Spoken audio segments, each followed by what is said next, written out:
Eu sou Amaury Cardoso, presidente da Fundação Ulisses Guimarães, do Estado do Rio de Janeiro. Eu tenho, nesse espaço, trazido meus pontos de vista sobre vários temas que reputo importância. Hoje eu queria colocar uma questão que está muito latente na sociedade, sobre a inadmissível violência contra a mulher. E eu quero iniciar buscando um pouco do processo histórico. Durante o processo histórico da humanidade, a sociedade comumente determinava as diferenças de gêneros baseadas na construção cultural de que o homem, por ser superior, engloba e representa a mulher. Este modelo social é bidimensional, ou seja, a relação hierárquica é composta de dois níveis: o superior, representado pelo homem, e o inferior, representado pela mulher. A representação das mulheres como sujeitos inferiores é fortemente difundida em diversos tempos históricos. Mas foi no início dos anos 60 que se iniciou uma revolução dentro dos setores das ciências humanas. Áreas como filosofia, sociologia e história criaram departamentos exclusivos para discussões sobre as questões de gênero. Assim, o feminismo revolucionário passou das fogueiras de sutiãs e das passeatas às cadeiras das universidades com os estudos de gênero. Um grande avanço. No Brasil, a luta pela conquista da emancipação da mulher se manifesta tardiamente. Apesar das primeiras 2 décadas do século XX ser palco de uma breve emergência do movimento caracterizado principalmente nas greves de 1917, na Semana da Arte Moderna de 1922 e nesse mesmo ano na fundação do Partido Comunista do Brasil. Em 1932, as mulheres conquistaram o direito de votar no Brasil. Mas é também neste período que os padrões normativos da ideologia da domesticidade se constituem como um ponto comum no meio social. Diante de uma cultura forjada no forte domínio da figura do homem, cabendo ressaltar que o Brasil se organizou desde 1500 numa estrutura patriarcal, onde as filhas mulheres saíam da dominação do seu pai para passarem à dominação do seu marido. Foi entre os anos 30 e 60 que assistimos à emergência de um expressivo movimento feminista organizado como movimento de mulheres, de origem de camadas médias e, na maioria, intelectualizadas, que buscavam novas formas de expressão da individualidade e questionar não só a opressão machista, mas os códigos da sexualidade feminina e dos modelos de comportamento impostos pela sociedade de consumo. A partir dos anos 80, iniciou-se com mais intensidade um movimento de recusa radical dos padrões sexuais e do modelo de feminilidade vigente. A partir dos anos 80. Mais do que nunca, a luta pela emancipação e igualdade de direitos passou a questionar conceitos de mulher que as afirmavam enquanto sombra do homem e que lhes davam o direito à existência apenas como apêndice de uma relação no público e no privado.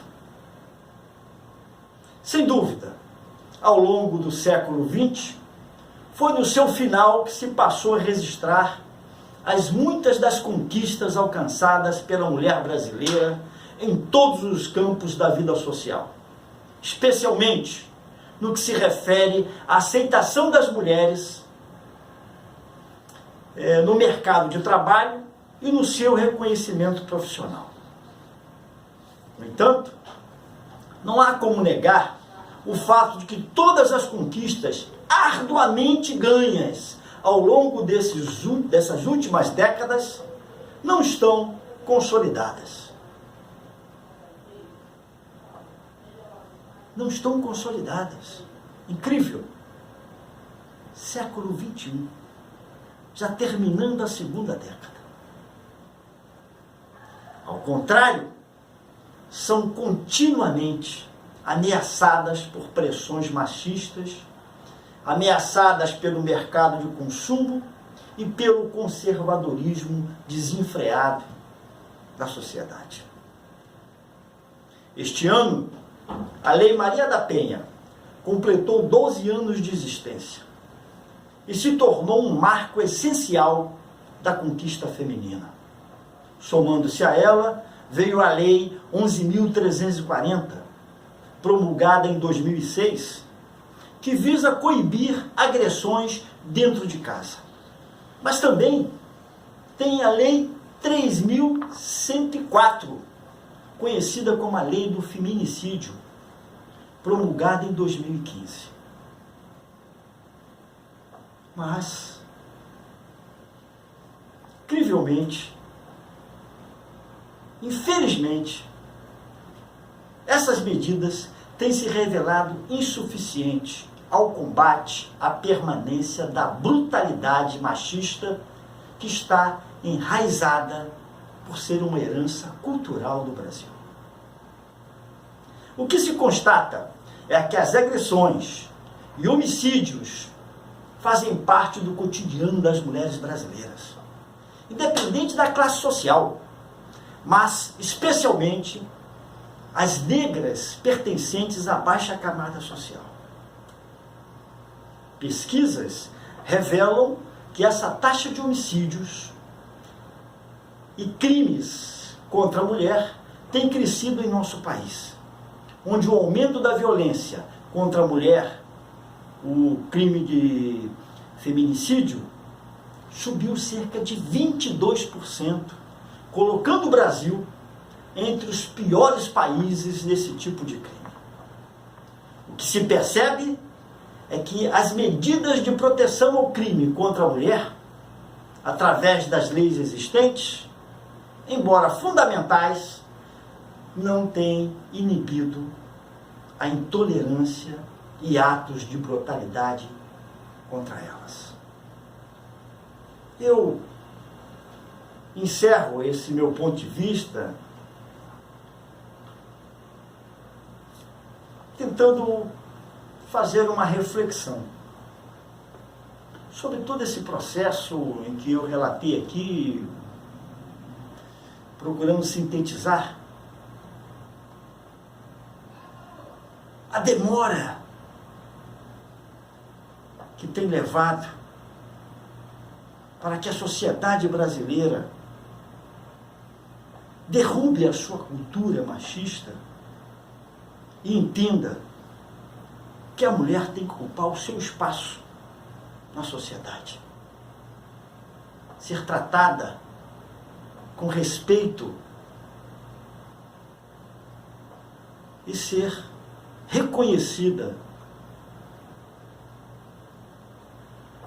como igual, ou seja, reconhecida com os mesmos direitos em que o homem, essa sociedade machista, detém. Muito obrigado pela sua atenção. Um abraço especial às mulheres principalmente aquelas que não baixam a cabeça e que lutam pelo seu espaço, lutam pelo seu empoderamento, e que essa luta seja cada vez mais forte, para que finalmente o reconhecimento da igualdade de gênero seja garantido. Se você quer conhecer meus artigos, conhecer outros pontos de vista sobre outros assuntos, visite o meu blog de artigos, www.amauricardoso, Amauri com Y, Cardoso com S, .blogspot.com.br. Muito obrigado, o meu abraço.